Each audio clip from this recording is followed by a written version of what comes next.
पारंपरिक उद्या साजरा होतोय. आपल्या सगळ्यांना बौद्धमध्ये ज्ञात आहे. पहिला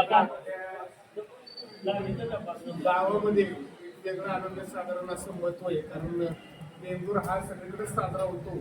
पण बेंदूर बरोबरच आपल्याकडे बघायचा मोठा एक यात्रा असल्यामुळे आपल्याकडे बायकांना एक वेगळं असं महत्व प्राप्त आहे. त्याच्यात गावातच भरपूर आपले बैल म्हणजे अगदी स्वतःच्या जीवापेक्षा जास्त बाहेरला सांभाळणारी सुद्धा आपल्याकडे माणसं आहेत. त्याचबरोबर आता आधुनिकतेबरोबर तर आपल्या सगळ्यांना माहिती आहे आता मीडियानं फार मोठं सगळीकडे ह्या गोष्टी जातात.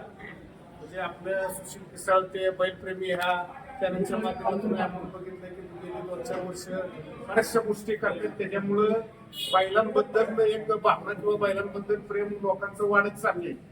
त्या अनुषंगानं मोठी किमतीची एवढ्या मोठ्या भाड्या पैसे देऊन बावधनमध्ये प्रचंड प्रसिद्ध अशी महाराष्ट्रात एक प्रसिद्ध अशी देशी गोवंशी किंवा बैल आपण पाळतो. आणि त्याच्याबरोबरच त्या अनुषंगानं त्याच पद्धतीनं बेंदूर झाला पाहिजे. त्या बैलांनाही त्या पद्धतीनं शोभलं पाहिजे असं गेली 3-4 वर्ष झालं आपण ग्रामपंचायतीच्या गावाच्या माध्यमातून प्रयत्न करतोय. आणि आपण वेळोवेळी केंद्राच्या आधी सूचना देतो. त्याच्यात पहिल्यांदाच मी गावातील सगळ्या बैल मालकांचं बैलप्रेमीयांचं ग्रामपंचायतीच्या वतीनं बावधन गावाच्या वतीनं अभिनंदन करतो, धन्यवाद देतो. कारण आपण 4 वर्षापूर्वी फटाके मुक्त बेंदूर म्हणून एकदा आपण फक्त विनंती सगळ्यांना केली. सगळ्यांनी ते मान्य करून मागण्यात केंद्रात फटाकडे वाजवायचे नाही हे आपण ज्यावेळेला ठरवलं त्यावेळेला आपण ते मान्य केलं आणि फटाके मुक्त बेंदूर आपण पहिल्यांदा 4 वर्षापूर्वी केला. त्यानंतर आपण वारंवार केंद्राच्या आधी 2-3 दिवस फ्लेक्स लावून सूचना करतो. आजही ही मिटिंग घेण्यामागचा उद्देश असा आहे की दरवर्षीच्या सूचना आपण देतोच की बाबा फटाके मुक्त बेंदूर करावा, गुलालाचा वापर थोडा म्हणजे बैलांपुरताच करावा, पारंपरिक वाद्यानं बेंदूर साजरा व्हावा, डीजे वगैरे जरी अलीकडच्या काळात असलं तरी ते नसावं, हलगी ढोल या गोष्टीवरच व्हावं. त्याचबरोबर आपण सांगून काही जणांनी गेल्या वर्षी ऐकलं नाही, दूरकांड्याच्या सगळ्यात प्रदूषण करतात. शेवटच्या खेळापाच्या केंद्राच्या वेळेला म्हणजे आम्हाला दूरकांड्या सोडल्या त्यात आपलीच काय बैल आपली म्हणजे नाही तसं नाही. काही वेळेला काही सूचना केल्यानंतर पाळणं ते आपले कर्तव्य. पिसाळांच्या काय बैलांच्या ती उघडच करतो दूरकांड्या सोडल्या गेल्या. पण ती त्यावेळेला आपल्याला आता या वर्षी लक्ष द्यावं लागेल की दूरकांड्या नको. दुसरं काय झालं ते प्लास्टिक जे केलं म्हणजे पेपर प्लास्टिक त्याच्यात गेल्या वर्षी प्लास्टिकचे तुकडे आहेत. कागदी प्लास्टिक घेऊन पळून जातं. पण आपण बघतो 2-4 वर्ष पाऊस म्हणजे या वर्षी पाऊस असण्याची शक्यता आहे. 8-10 दिवस इथं खच पाडला होता. शेवटी अग्निशामक दलाचं बल आणून ते आपल्या बंब आणून आपल्याला ते धुवून काढावं लागलं. तर ह्या वर्षी प्लास्टिक सुद्धा ते बंब जे करणारे त्यांना अजिबात ते त्याच्यावरही बंदी घालणार आहे. आणि दुसरं एक मीटिंगच्या माध्यमातून एकच सांगतो की आता एवढं मोठं आपल्या सगळ्यांनाच नाद आहे आणि बैलाचा फार मोठा उत्सव बेंदूर आहे. मुळात हा उत्सवच की परंपरा असा आहे की पेरण्या झाल्यानंतर बैल हे आपला एकच कुटुंबातला सदस्य म्हणून त्याला हा त्याचा उत्सवाचा सण असतो. त्यामुळं जास्त बुजवण्याचे प्रकार किंवा काय फटाकड्याचे हे जे प्रकार तर बंदच झाले. पण कुणीही ते अनुचित करू नये. आणि ग्रामपंचायतीच्या माध्यमातून आम्ही ह्या वर्षी एक असं चालू करतोय ह्या वर्षीपासून की जो प्रत्येक खोत्याचा बेंदुरी ज्याचा पारंपरिक वाद्य व्यवस्थित फटाकडे मुक्त असा जे बेंदूर साजरे करतात त्या खोत्यातले जेवढी बैल आहे तेवढ्यांना ग्रामपंचायतीच्या माध्यमातून 8 ते 10 दिवसांना एक कार्यक्रम घेऊन त्यांना सन्मान चिन्ह आणि एक त्यांचा गौरव केला जाणार आहे की पारंपरिक पद्धतीनं अतिशय चांगल्या पद्धतीनं बेंदूर साजरा केला म्हणून त्यांचा गौरव केला जाणार आहे. तरी माझी विनंती सगळ्या बैलप्रेमींना की आपण बाकीच्या गोष्टी इतर करण्यापेक्षा शांततेत आणि व्यवस्थित हा सण पार पाडतो.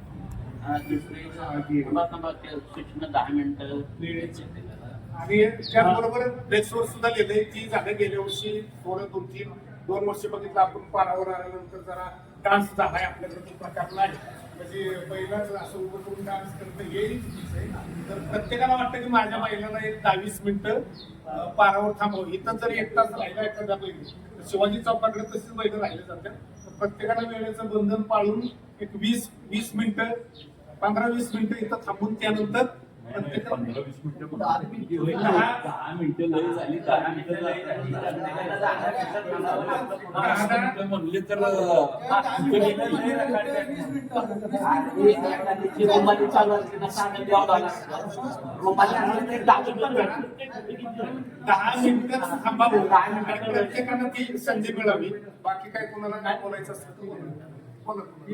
नाही काय काय सांगणार तुम्हाला आपण या बेंदूर सण हा फटाके व्यक्त करण्याच्या पाठीमागचा उदात्त हेतू आपण हा ठेवला होता. हे बाहेरून कर्नाटकवरनं वाईवरनं इतर गावावरनं बेंदूर बघण्यासाठी आपल्या इथं लोक येतात आणि लोक आल्याच्या नंतर त्या फटाक्याच्या एवढ्या माळा की ते धूर म्हणजे प्रदूषणातनं तुमची पहिलेच दिसत नव्हती. म्हणून आपण हे बैल प्रेमीवाल्यांनी सगळ्यांनी मिळून तो निर्णय घेतला. काय गावानं घेतला नाही, ग्रामपंचायतीने घेतला नाही, कुणी घेतला नाही. पंचायतीनं सूचना केली. पहिल्यांदा आपण केलं की पंचायतीनं सूचना केली आणि ते मान्य केलं बैल प्रेमी. सगळ्यांनी फटाके मुक्त करायचे आणि आपली ग्रामसभेत सूचना झाली होती म्हणून. त्यामुळे ग्रामसभेत सूचना करायचं काय कारण नाही. ऐका ना, ग्रामपंचायतीनं सूचना करायचं काय कारण नाही. सूचना करत असताना बैलप्रेमींचं मन दुखावलं जाते की आम्ही आमच्या मनानं आम्ही आमच्या सहकार्यानं करत असताना जर आता बघा बोर्ड तिथं लिहिलाय ग्रामपंचायत सरपंच यांनी सूचना केली. काय सूचना केली तर बाबा तुम्ही फटाके मुक्त करा. फटाके वाजवलेत काय 2-3 वर्ष झालं कुणी हा नियम काढला. तर माझ्या माहितीप्रमाणे पंचायतीनं काय केलं नाही, ग्रामसभेनं काय केलं नाही. आपण सर्वांनी हा निर्णय बैलप्रेमीने घेतला. बैलप्रेमीने का घेतला तर त्याचं कारण की फटाके बैल दिसत नव्हती तुम्हाला म्हणून.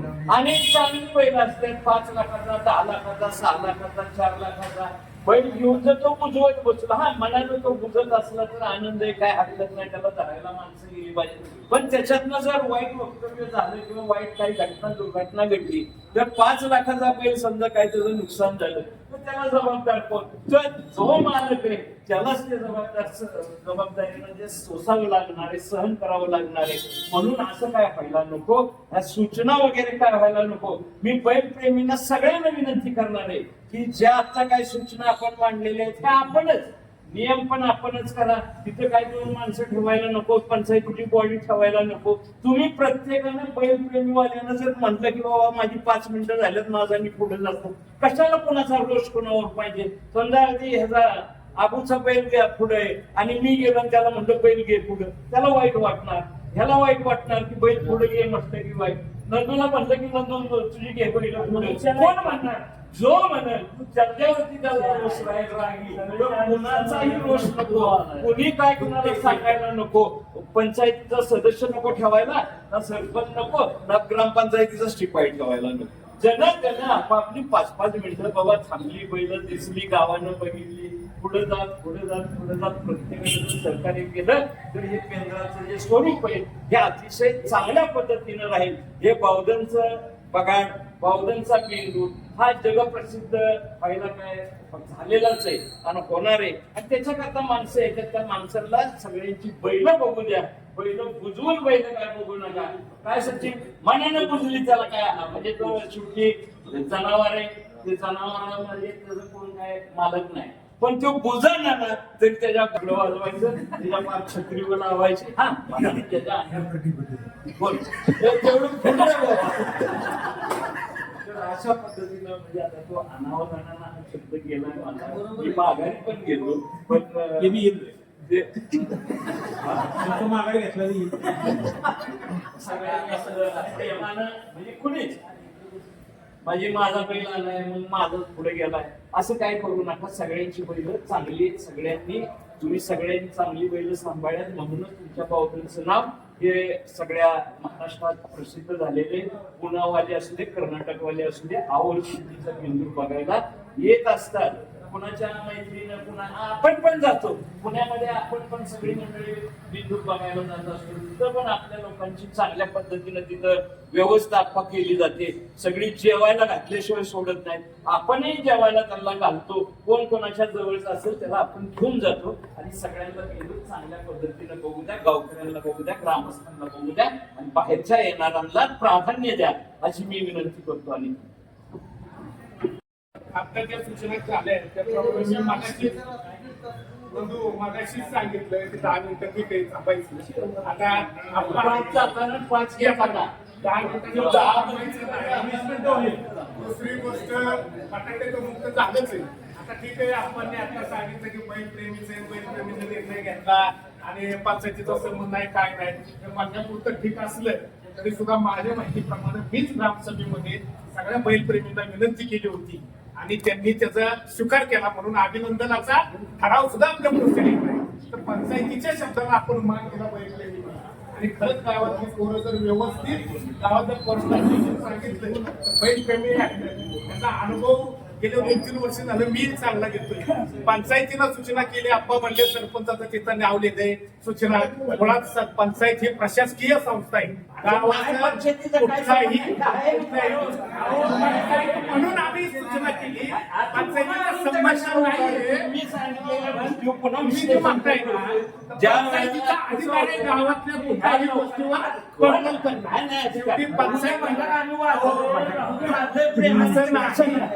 श्रेय घेऊ नका हे खरंच श्रेय हे श्रेय बैलप्रेमीचं 100% आपण माझी पहिला उद्या आली आम्ही लावला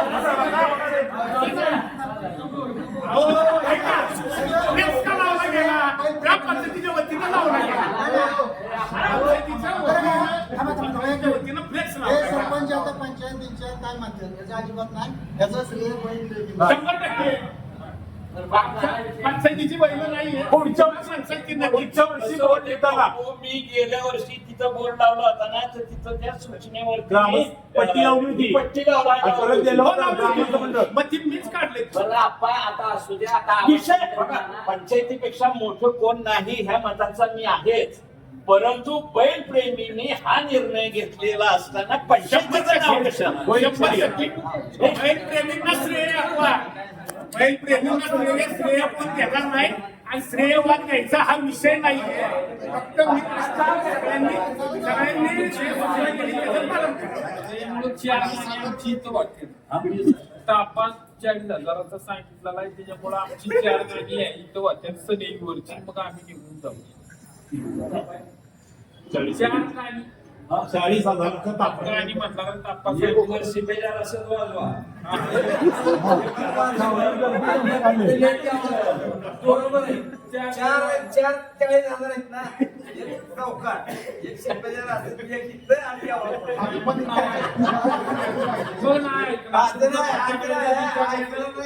आणि ऐकलंय सगळं आम्ही इंदूर वर्षाला बरोबर आहे का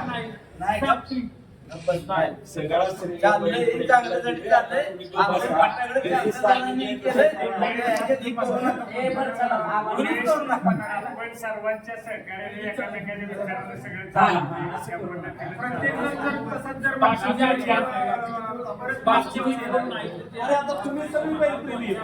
बर का ती जी उडवायचं म्हणताय ना ती प्लॅस्टिकचं जे उडवायचं म्हणताय ती गुलालाचं असू द्या ती प्लॅस्टिकचं त्यात नाही टाकायची कोण येणार बैलप्रेमीच येणार कोण येणार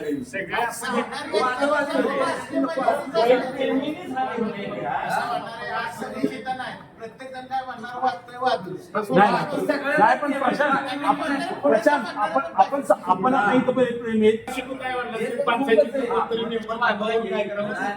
त्याच्यापेक्षा वाद होईल तो कोणाला म्हणणार पुढे चाल कोणाला म्हणणार मागे तर आपण म्हणतो तसं ठीक आहे पंचायतीचं कोण नको बैलप्रेमीची 4 माणसं थांबू देत आणि सांगू दे ना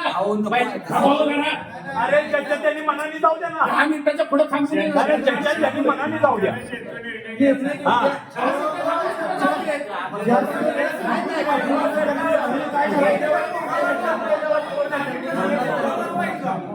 मग तिथं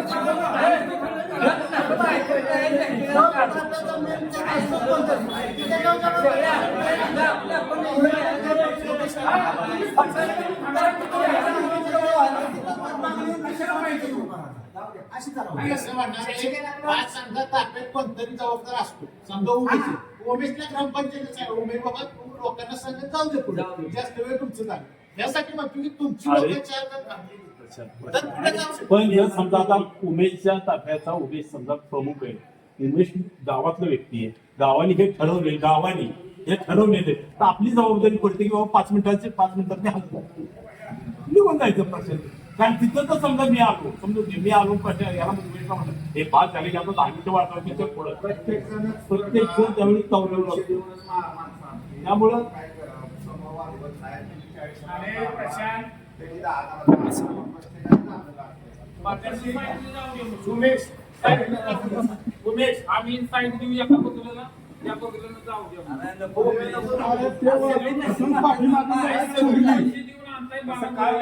मी तुम्हाला सांगितलं 4 गाणी वाचते एवढंच सांगितलं. चार गाणी तू म्हणलात ना होऊच शकत नाही आपल्या. तुम्ही जर 4 गाणी म्हणत 4 गाण्याला वेळ किती लागतो? बरं,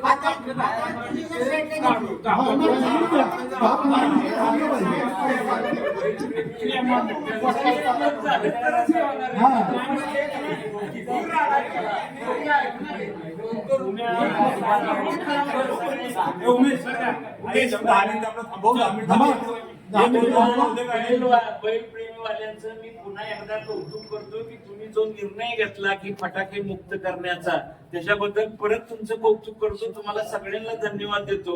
आणि असंच आता प्रत्येकानं 5-5 मिनिटांना पुढे जावं. येताना 5 मिनिटं, जाताना 5 मिनिटं. आणि अगदी एखादा समजा वाद्य असलं छान सुंदर त्याला 2-3 मिनिटं इकडं तिकडं होऊ शकतं.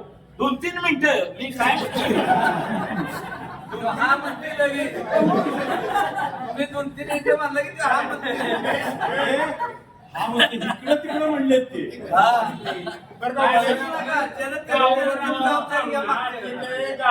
गावाचा निर्णय म्हटलं गावाबरोबर काढा.